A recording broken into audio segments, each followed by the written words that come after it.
Welcome to The Young and the Restless. I'm Olivia. I'm Victor. And I'm Zach. And this is the podcast where you don't have to put your big boy pants on. Now I lay me down to sleep. I dreamt I had a soul to keep. And if I die before I wake, will that dream just go on for its own sake?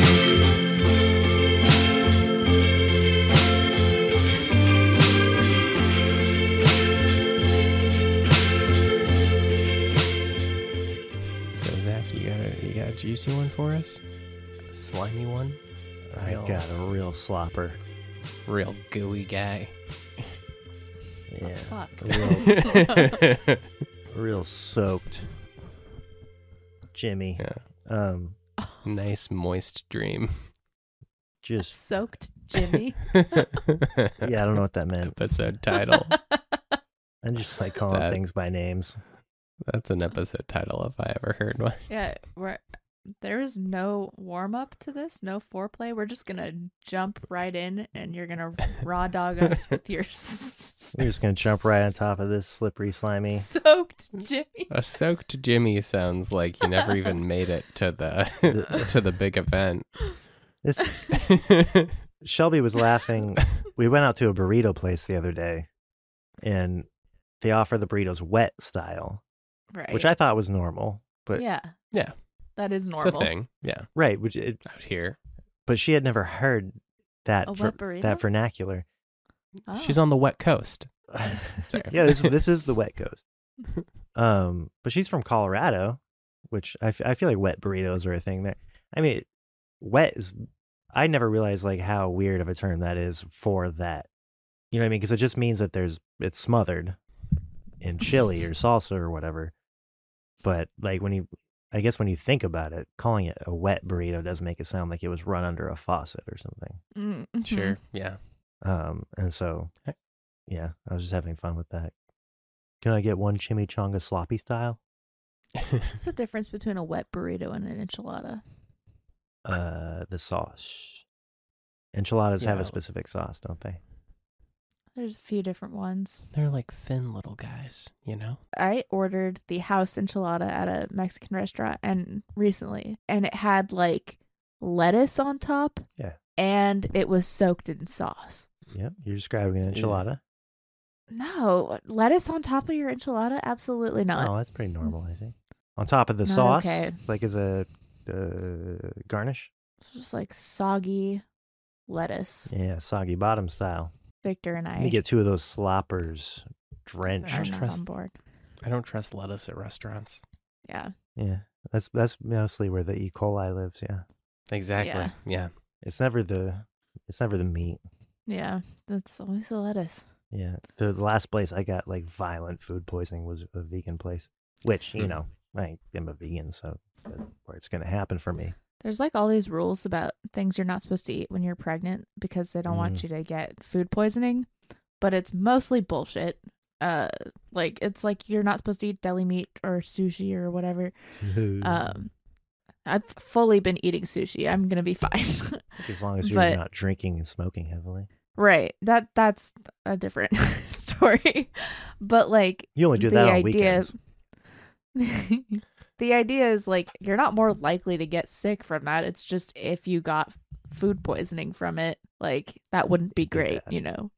But it's like you're more likely to get food poisoning from salad than from sushi, and they don't tell you not to eat salad. So Yeah. Like they say if you're pregnant, you're not supposed to eat human brains because it's got like prions in it Yeah. or whatever. But it's Genetics. well prepared. It's no problem. You really shouldn't eat monkey brains either because they're too similar to us DNA we're wise. talking about this recently. Like there's like a disease you can get specifically from eating too much human brains. Yeah, there is. I haven't got Yeah, it yet, I think it is a so- prion. Were we talking about that on the podcast? I or don't what think did- so. No. Okay, that came up like the other day. When you were eating human brains, Yeah. we should probably cool it. They're like, we shouldn't eat too much of this, but Let me just Google why not eat human brains. What gives? WTF? what gives?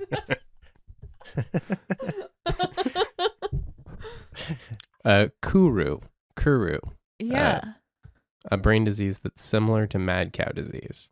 It occurs because our brain contains But prions. I mad- knew that was the thing. Mad human disease. That I think it's- transmit the disease. I think it's pronounced prawns, and they're delicious. Prawns. That was a big, okay, not a big struggle, but it was a little part of my job back when I worked in gourmet cheese. A lot of cheeses are made with raw milk, and that's supposed to be not good for people who are pregnant or breastfeeding. Yeah. Really? Yeah, you're Okay. not supposed to eat unpasteurized cheese. Right. But see, the rule though, like the rules are fucking weird. Like they say don't eat soft cheeses. Right, because But they're what super they- young. They're like aged less than 14 days. No, but that's like wrong. You can totally eat soft cheeses. You just can't eat unpasteurized cheeses. Right. No, unpasteurized was the big thing. And that was always drilled into us in the cheese world. And a big part of my job for a long time was sales. Like I was always interacting with people and trying to sell them cheese. But then, there's a weird thing when like, Yeah, you're not sure if they're pregnant. yeah, and you're but like, somebody "Well, I when don't know." somebody is trying to buy a 3-month unpasteurized manchego, It's not really your job. Like No. I'm allowed to order a drink at the restaurant. Like they're not allowed to stop me just because I look pregnant. no, but if they're telling you, I mean, do you give them that factoid or not? Yeah, you got to come up with a really subtle way to slip it in casually into conversation. Yeah. So at the end of the day, you're not a doctor. But if they are, Yeah, you say, "Oh, my wife loves this cheese, but she can't have it right now because she's pregnant." oh, yeah, there you go. You just lie. I did a lot of that in sales. Lying, I mean. It's encouraged. It works. So anyway, what's this sloppy What's my- Jimmy that you have? It's my soaking wet Jimmy John. Where do your dreams come from? And what do they really mean? What do they really mean?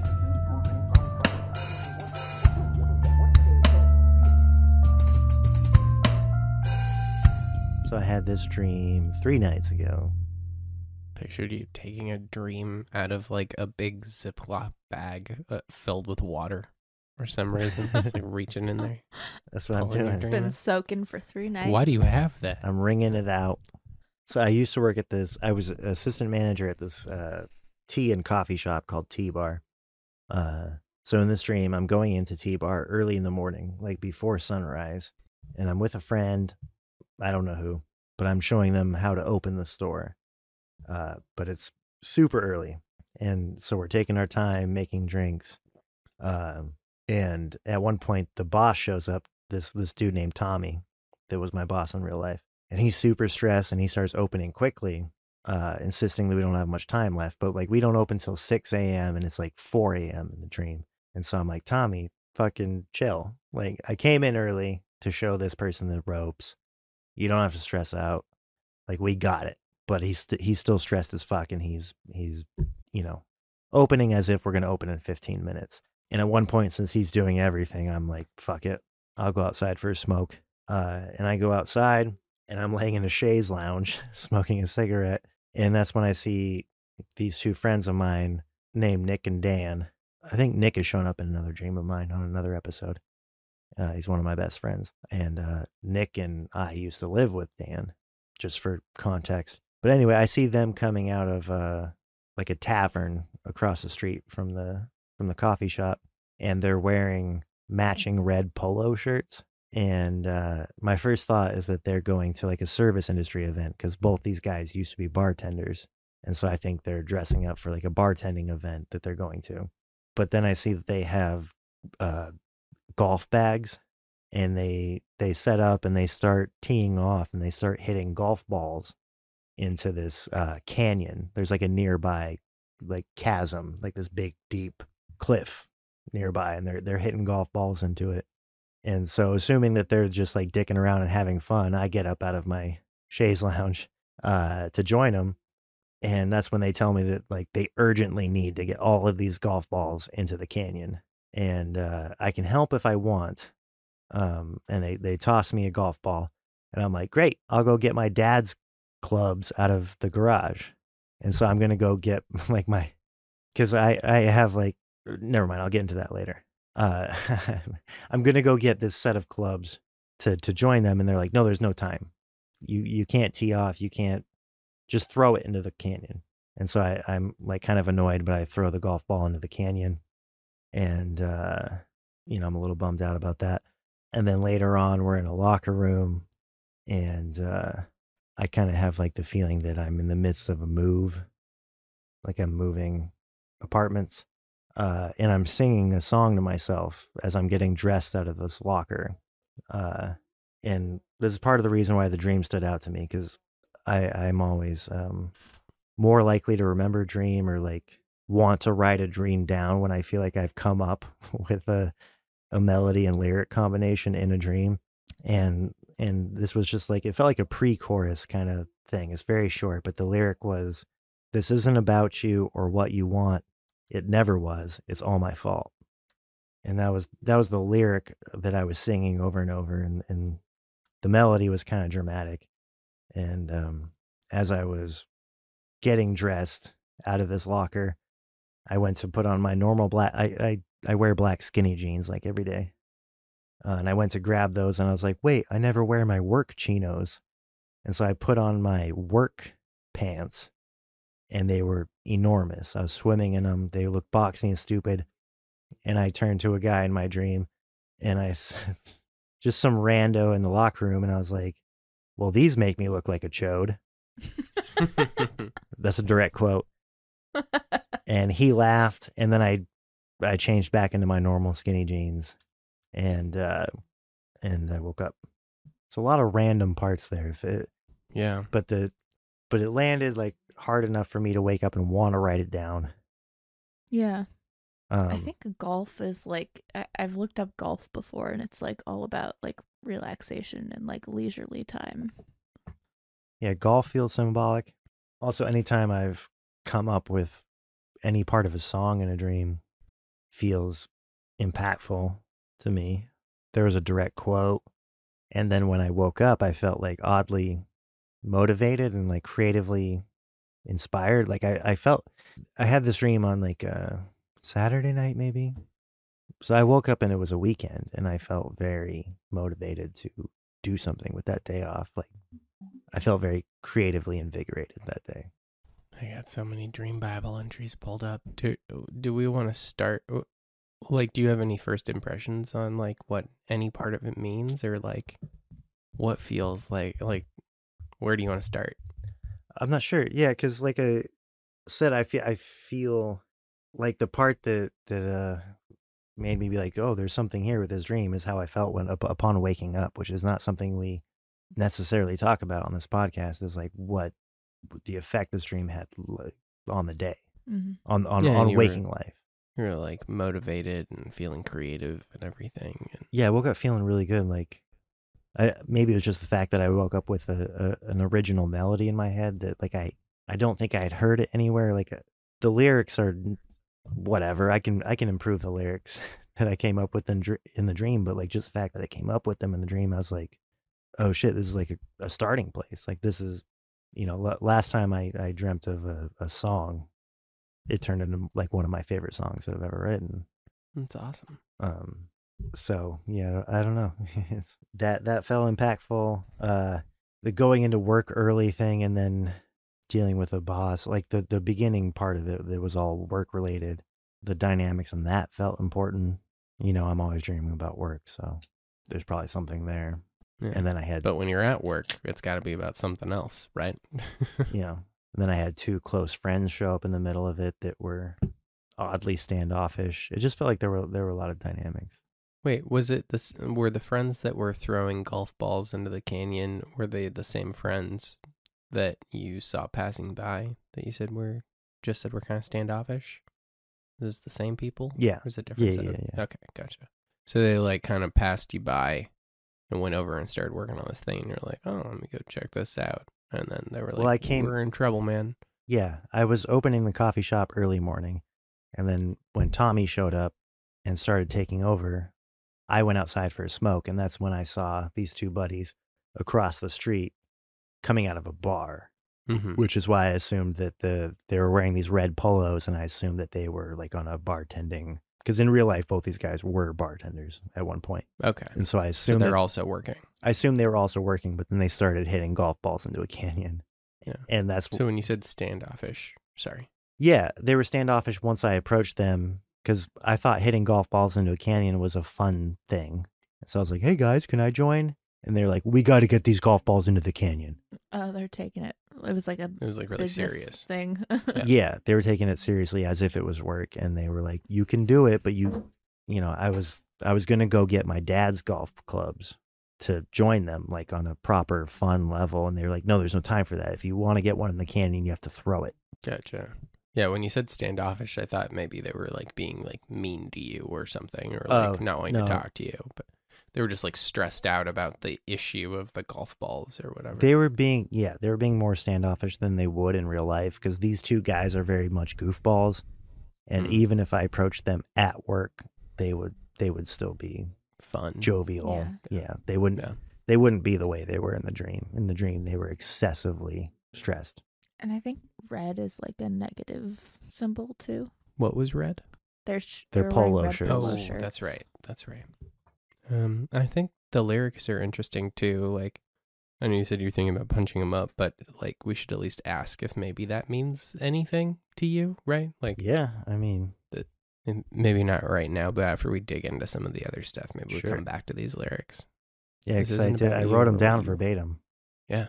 which is, And I mean, I it's- think that's why I woke up so excited about being creative is because I was being creative in my sleep. Yeah.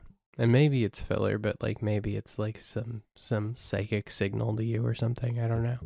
Okay. So I'll just start going through entries unless there's another way you want to tackle this. No, that sounds good. So I got workplace, late, golf ball, canyon, moving, red, and songwriting. It technically felt early more than late. Oh, sure. Yeah. It seemed like your boss felt like it was late to do something, so that's why I pulled Yeah. it up. But In the dream, the coffee shop opened at 6, and I was there opening at 4, which was excessively early. But he was acting like it was late. Yeah. well, weirdly, there's no early entry, so maybe we'll figure out a way to interpret that. Okay. So workplace. To dream of the workplace represents feelings about how important it is to be serious or deeply involved in a situation. Feeling deeply involved in family or friends' lives in order to help them because you feel that it's your job to do so. Negatively, it may reflect feelings that nothing is special about yourself while you're helping other people. Wasn't really a negative association you had with the workplace, though, was it? Not until not until the boss showed up. Okay. Well, let's keep reading just in case. It could also reflect a dangerous or too serious attitude about recreation, bad habits such as drinking, drugs, or sex, as though it's a full-time venture. Alternatively, dreaming about your workplace may reflect anxiety issues or frustrations with your current job. Well, Sure. Yeah. for sure that. But it was an old workplace. Yeah, And what are your feelings about that workplace? oddly very positive. Okay, cool. This was a job that I worked for like 3 years, and I was assistant manager. And this guy Tommy that showed up in the dream was my manager, and he's actually like a good friend. He's in the dream he was being a dick, but in real life he's one of the sweetest men I've ever met. He's a really good dude, and everyone I worked with at that job was really cool. It was Nice. It was a genuinely fun job that I enjoyed having, and I would never have quit if they could have paid me a living wage. Yeah, for sure. Yeah. Okay, that's interesting context for that job. Yeah. Okay. We'll just read the late entry and just see if there's anything there, right? To dream of being late for something represents your feelings about having missed an important opportunity. You may be experiencing anger, frustration, or disappointment that you've lost out on something, possibly a sign that you lack discipline or were irresponsible in some way. Alternatively, being late may reflect feelings of being behind or losing ground. You may feel others have gotten an advantage over you. It may also reflect feelings of having spoiled an opportunity, feeling that you can't be as powerful or successful as someone else. It is late to a bus, late to a boat, late for a train, late to school, and late to work. So What to is dream late of to being work? late for work. that represents a lack of preparedness or organization to begin focusing yourself with your goals, procrastination or distractions from your responsibilities or obligations. So like you felt that you were not late, but like your boss felt like everything was late, everyone was behind. Yeah. So I feel I'm like not sure he what was to being make a of spaz about it. Oh. But That's interesting. yeah, I felt like I was more than on top of it. Which, But then he was late in his mind, yeah. or mistaken or whatever, but he thought he was late. How did I end up with ear pulled up? Okay. Don't know what that's about. Ear? Yeah, I just had like ear typed into the search bar with nothing there. And I don't Early. know. Oh, okay. Oh. Okay. Any thoughts so far? I don't want to just read a bunch of these and then touch base. Doesn't Well, yeah, some of the work stuff you were just reading brought up, like, I can't remember how much I've talked about it on the pod, but a while back I interviewed for like a dream job. I interviewed for an editing position with my favorite podcast, and didn't get it. And if I did talk about that on this pod, I probably immediately stopped talking about it because it was very painful. I stopped listening to that podcast altogether.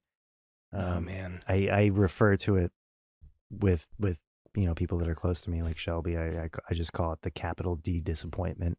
It's like, yeah, a painful subject, and that's what came up. That's what I thought of when you were describing the work entry. The late to work entry. The late to Said work something entry. about that. Yeah. Yeah, the missed opportunity. And this was like kind of a dream job, like in a sense, you loved this place that you were at. In Real life. In real life, you loved that working in that place, and so it might make sense to have it connected to like That's a true. dream job opportunity. Yeah. Mm. Yeah, to one that I saw as potentially being like that, but on a much higher level. Right. Because it's not like I wanted to be a manager of a coffee shop forever, but like insofar as jobs like that go, this one was, day in and day out fun. Okay. So then you're hanging out outside, you're smoking a cigarette. I guess I could look up cigarette, but That just feels I like don't it's Feels like a thing that you just might do. yeah, Yeah. it's just baked into my psyche as like what a break at work means. So next thing was you saw your friends come out of the tavern. Yeah, also across too, the street. that's like a theme with this dream is like funny, jovial people being highly stressed out. Yeah. Yeah, and like overly serious. Right. Yeah. People who I know in real life to be goofballs. Well, Well- like thinking about some of the stuff that we've talked about in dream interpretation, it's like that is a part of you, right? Like you're a fun guy, Zach. Oh, thank you. But You're way more fun than Olivia. Olivia doesn't know how to have fun. hey, that Call back to reference last might not episode. make sense. What I was getting at is that if that's a part of you, like the fun part of you or the part of you that is jovial is maybe like overcome with stress. Yeah. I mean, because we've talked about that. You're feeling stressed. You're feeling like everything, like things are serious right now, right? And so, yeah, if maybe you're having less fun than you should be, or normally would be, Or like it's a concern that Yeah. might overtake. Well, at the same part of time, you. like, now that Shelby's here, I am like sillier than ever because I'm not alone all the time. I have this person here that I'm like joking around with and like having fun with all the time. So like that does make sense that like the silliest version of me is also like the most stressed Yeah. because we're in this place, this liminal space where things are really good because we're no longer long distance, but we're trying to figure out how to make ends meet. So it's stressful, but it's also really fun. just like Which throwing golf balls. In a I was gonna cage. say that's how this like pseudo game of golf was being treated. Classic stressful but fun activities. Golf is Everything's yes, stressful but fun. that is how I would describe golf. Stressful but fun, or fun but stressful. I've only played the mini variety of golf. The mini stressful. I've only mini played fun. the Wii variety. It's only mildly stressful. I mean, what's stressful is that damn windmill knocking your ball out of the way. I am interested to hear, have we gotten into golf yet with the Dream Bible? No, we haven't gone No, there you yet. got it queued up. Because I've actually had a lot of dreams about golf in the past. We actually, on our road trip to LA from Denver, we drove past a few golf courses in Utah that gave me like severe deja vu because I felt like I had dreamed of them before. And it made me realize that I've had a lot of golf dreams. And it's normally these like expansive courses that I'm walking, and they're almost like surreal dreams that are just about these like expanse green and blue spaces. But I feel like there's something there. There's some symbology to golf that means something to me. When were you golfing the most? I've never been a big golfer. Oh, okay. But it just means something to you. Okay. Yeah. I thought maybe you were a golf guy from how it No, my dad was an athletic director at the campus at the university in our hometown growing up, which means he had a de facto membership to the country club, and so the two of us would go golfing. So it's mostly connected to like family memory and like stuff and time with your dad. Yeah.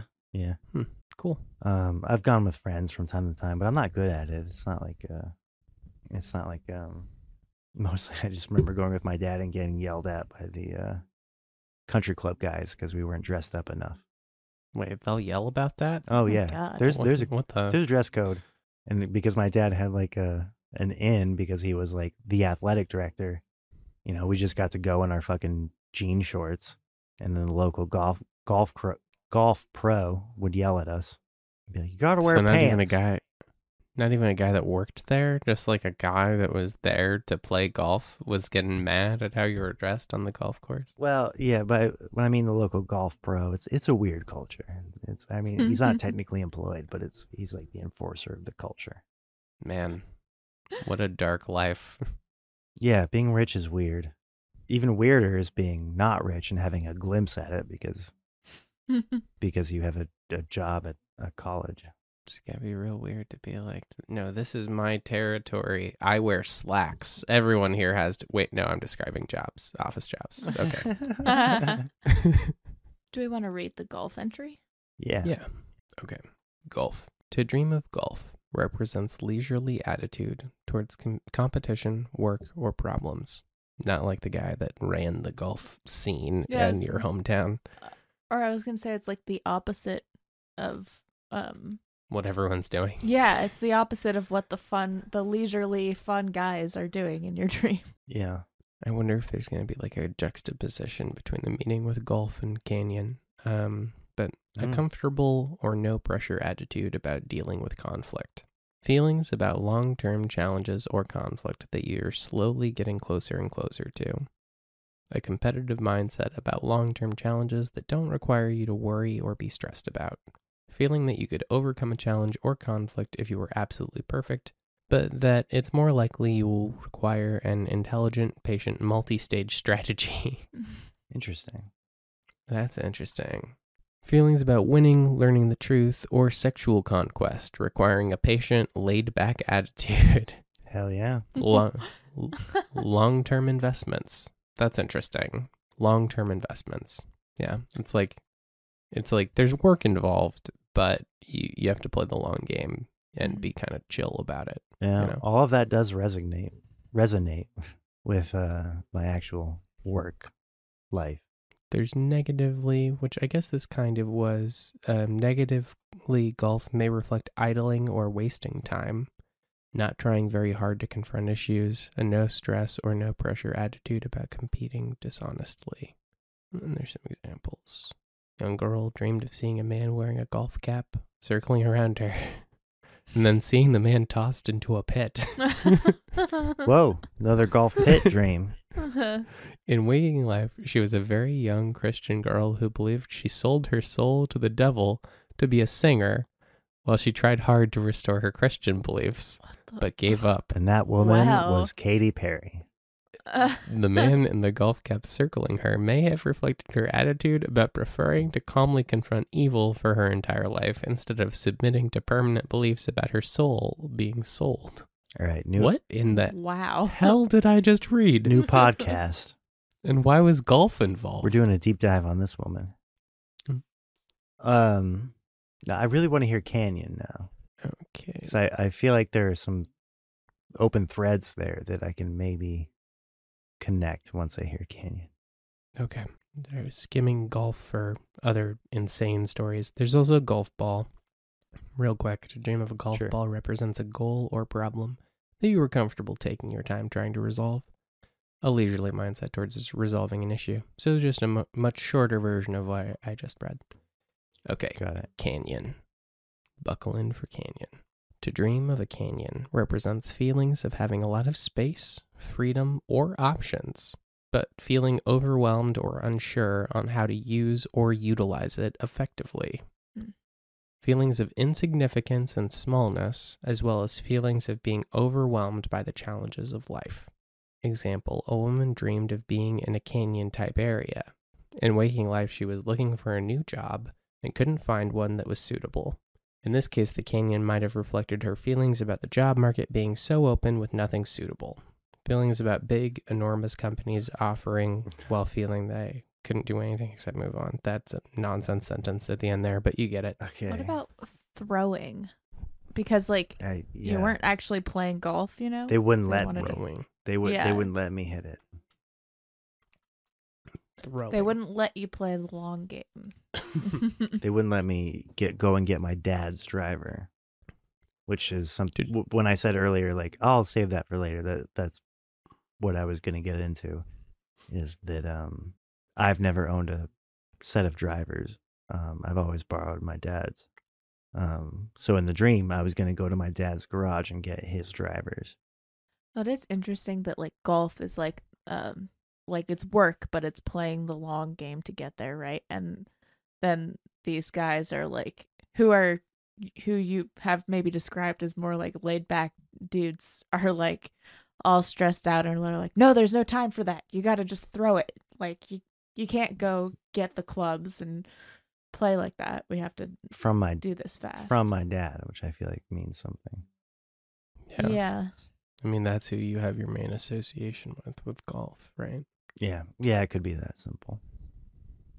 Okay, so to dream of throwing, well, that's not what I meant. I didn't mean that simple. I mean, like, there's probably a meaning, like a deep down meaning connected to golf that you're maybe not fully consciously tapped into or whatever.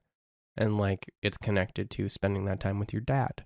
And so like your dad's golf club's playing a role, I think, like leans into the idea. When I think of my dad in the context of work, he's a very kindred spirit with me. Like when it comes to work problems, I tend to call him before anybody else because he really understands me. His dream was to coach basketball, and he never gave up on that until he did it, and it was very difficult for a very long time. And he, from what I've heard from my mom, it probably caused some stress for our family. The fact that he had a dream and wouldn't let go of it. And that's exactly how I am. I just don't have a family. So whenever I talk to him, he's all positivity. He's all like, "You got this, son." Like that's my relationship with my dad, especially when it comes to work. I think that's where I get that like positive attitude. You expressed a while ago. Sorry, were you gonna say something, Liv?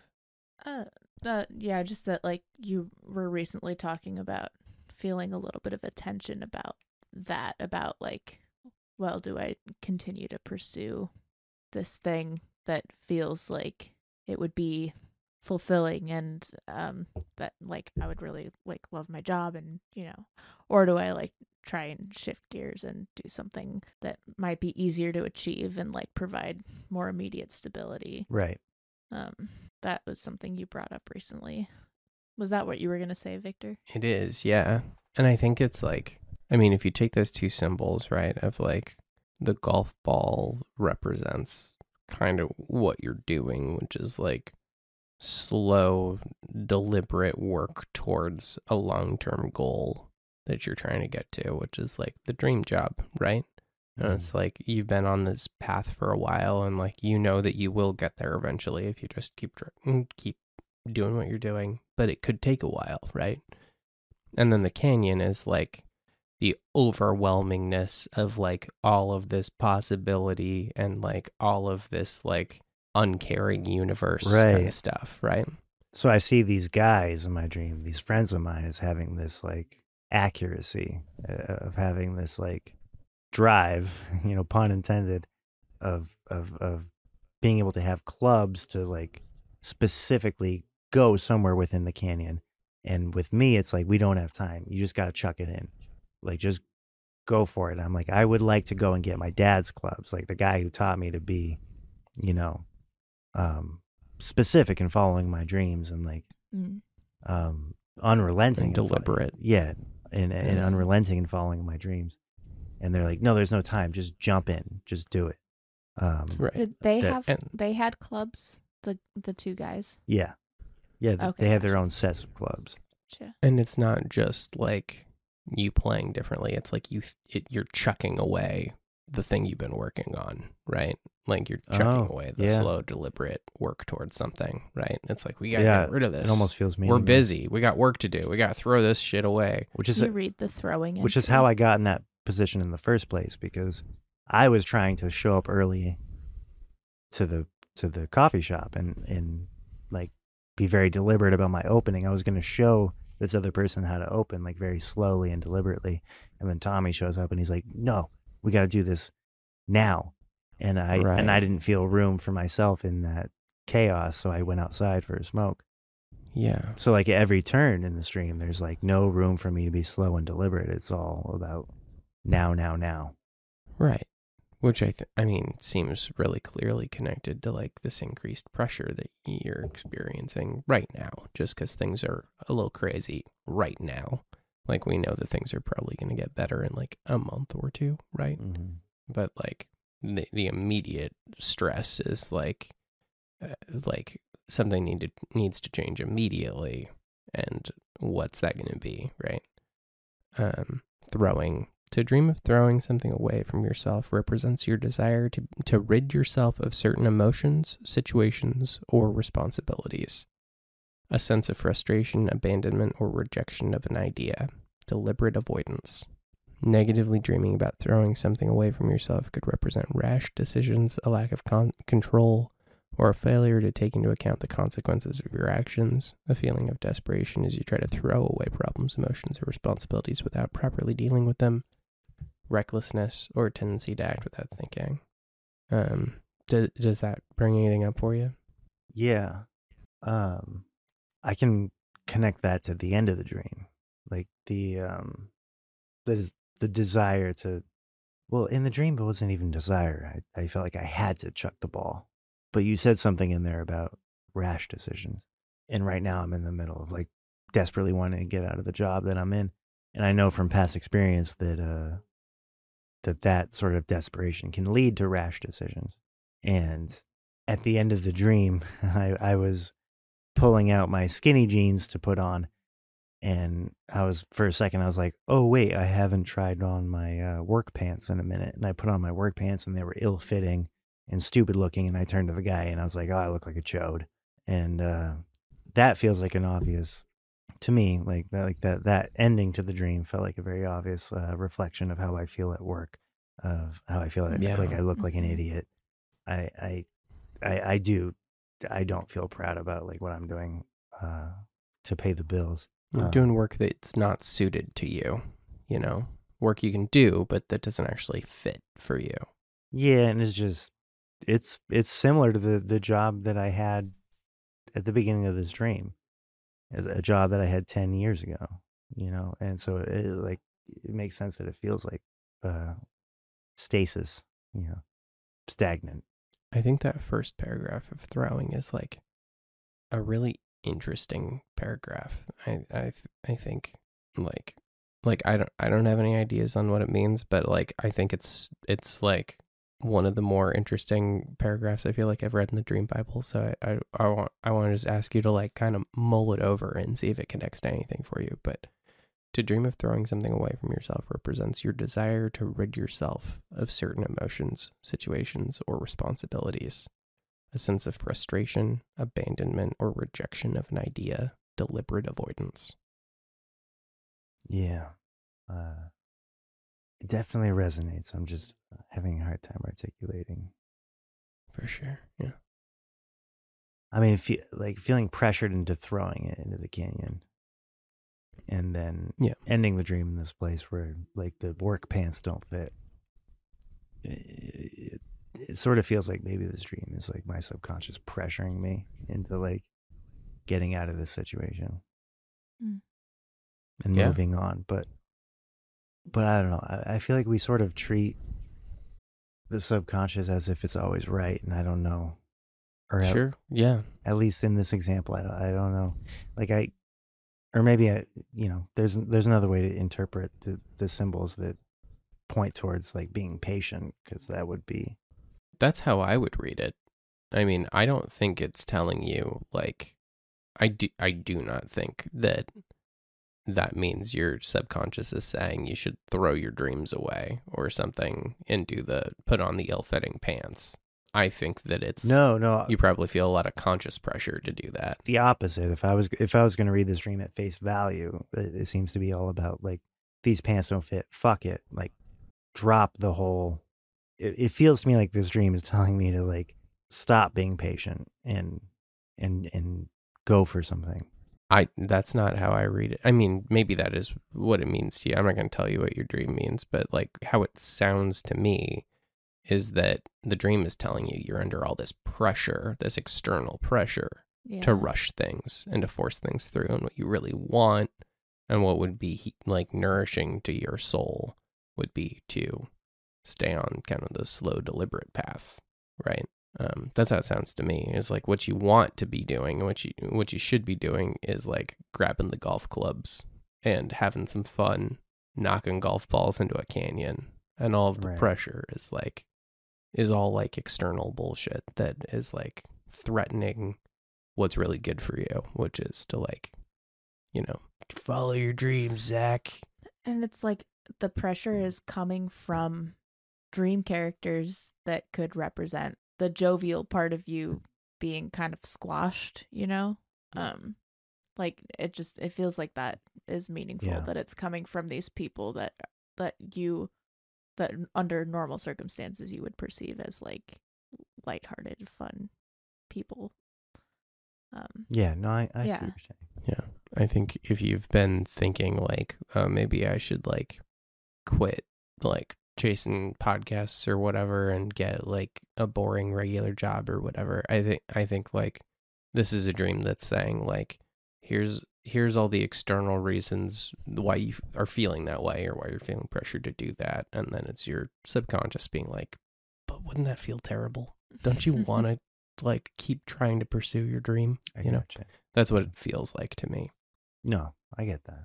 That makes sense. And it's, well, let's see. Can we tie that into these lyrics? Yeah, let's hear the lyrics again. The lyrics were, I'm not going to sing them. This isn't. Oh, I wish you would. The lyrics were, this isn't about you or what you want. It never was. It's all my fault. Oh my God. That does feel really. Doesn't that feel connected to you, totally Zach? Connected. Yeah. This isn't about you or what you want. It never was. It's all my fault. I mean, definitely the first two lines are like, isn't the whole dream telling you like kind of what you want doesn't matter? That was spooky. Like hearing that again after that whole conversation was kind of gave me chills a little bit. Yeah. Feels like it's talking from the perspective of that external pressure, right? Right. You telling yourself this isn't about you or what you want, like to ignore your own wants and needs, because of that external, that, well, this is what you should be doing. You need to be panicked and hustling to get on your chinos. Oh, it was from that voice. Chode pants. Yeah. Your chode pants.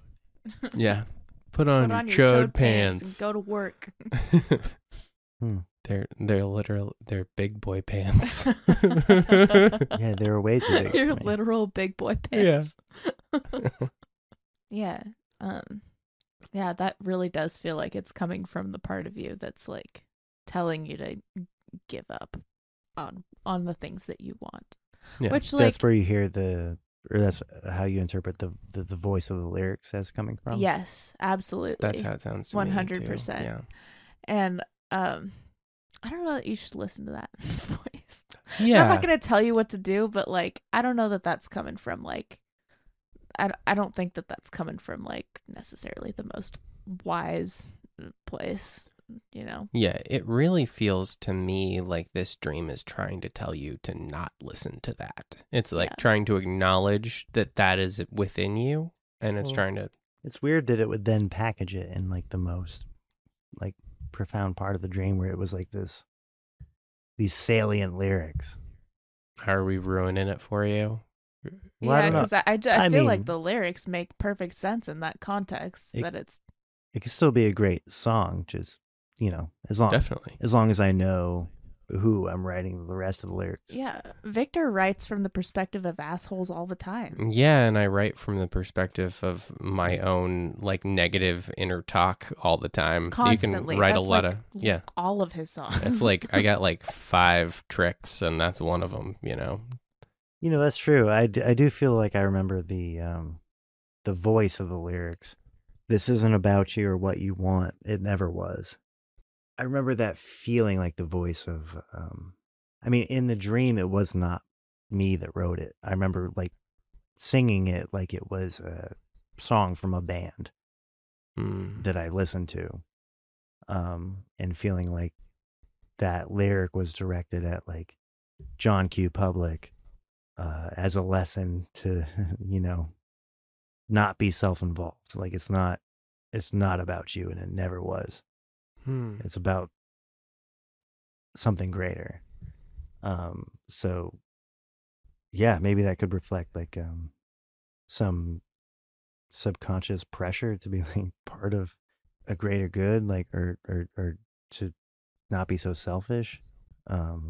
Whether or not I actually am selfish, just Does it not resonate that it's the part of you that's telling you should give up on your dreams, and that's like, because I don't know, it sounds like you're maybe not connecting with that, but like from a third party perspective here, it really sounds like that is like that's how I would analyze this as a story, yeah, no, that makes sense. I think that other meaning is still there, like because that idea of like get over yourself. You're just a regular guy. You shouldn't be like thinking me all the time and worrying about what you want. There's like some greater good you need to serve or some greater purpose you need to serve. That is kind of the same thing, Yeah. right? Like you are like the part of you that's like, I should quit pursuing my dreams and I should just do what normal people do and learn to be happy with that, right?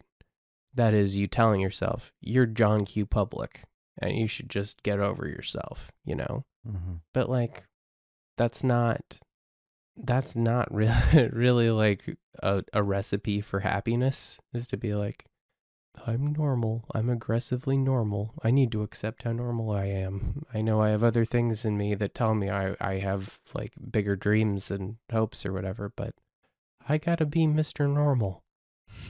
It's important for me to be a normal guy. I don't think that's a good way. Yeah. That's how it feels, right? It's like Yeah.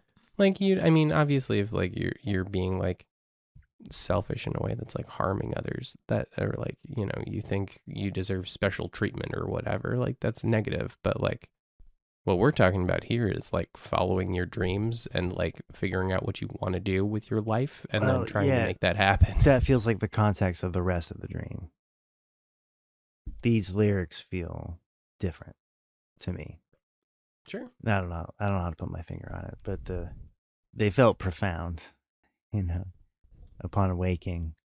The idea that this isn't about you or what you want didn't feel nihilistic or like a squashing of a dream. It felt like freeing.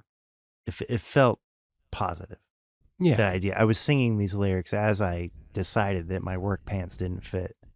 Like it felt like a good moment. Can you walk me through exactly the context in which the song came up again? Like give me kind of what happened just before and what happened just after. I was in a locker room and I was changing out of a backpack that was in my locker. So I was literally just getting dressed and I was singing the song to myself that went, "This isn't about you or what you want. It never was. It's all my fault."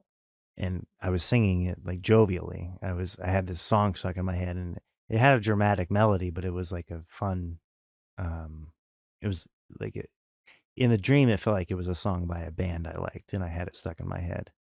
And then what you were putting on was the giant pants. Yeah, those were the work pants and they were too big to fit. And I looked like a chode. And then I put on my normal pants. So like that part of the dream felt like a coming back into like my own personality out of all the work shit. Yeah.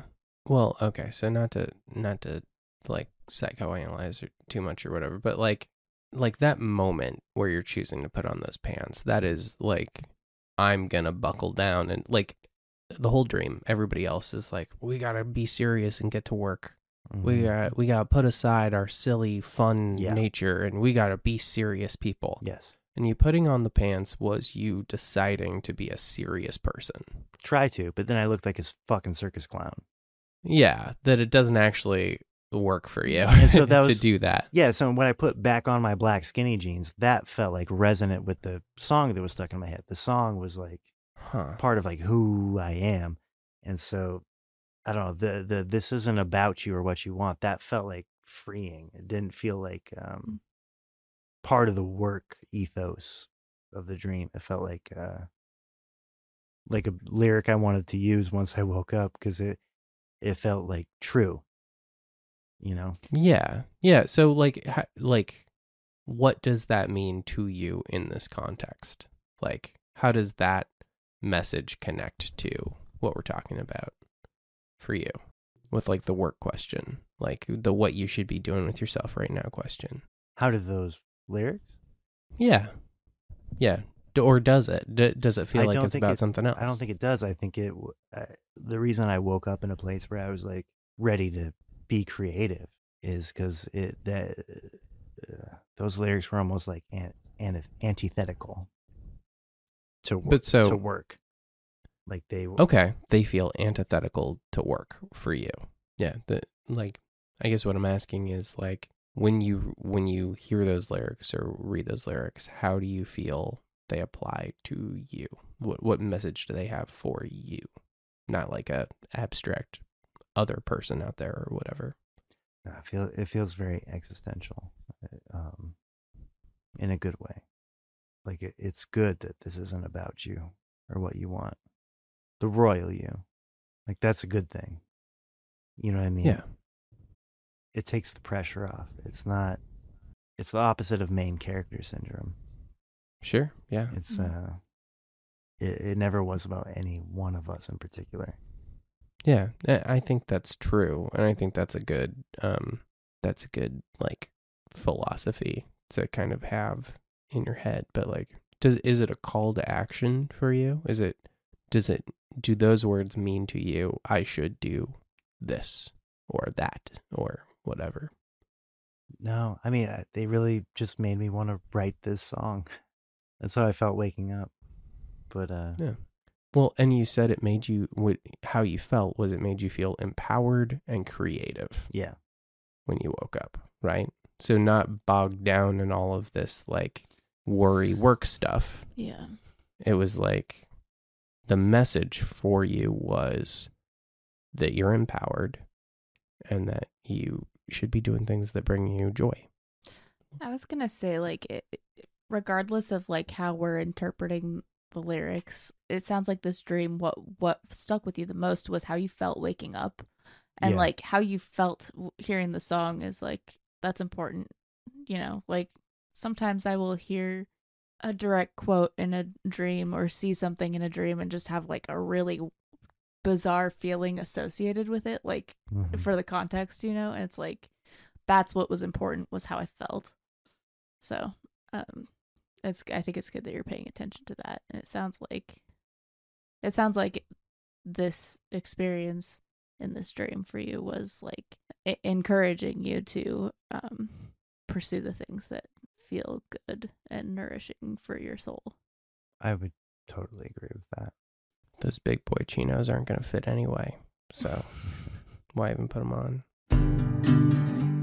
Thank you for listening to The Young and the Restless. You can follow us on Instagram at thejungandtherestlesspod, or submit your dreams for interpretation to thejungandtherestlesspod@gmail.com. And as we always say, You eat what you are. Did you a tiger lily on the moon? And maybe someday we could go there together. For now the clock is screaming, welcome home. Dream forever, dream forever.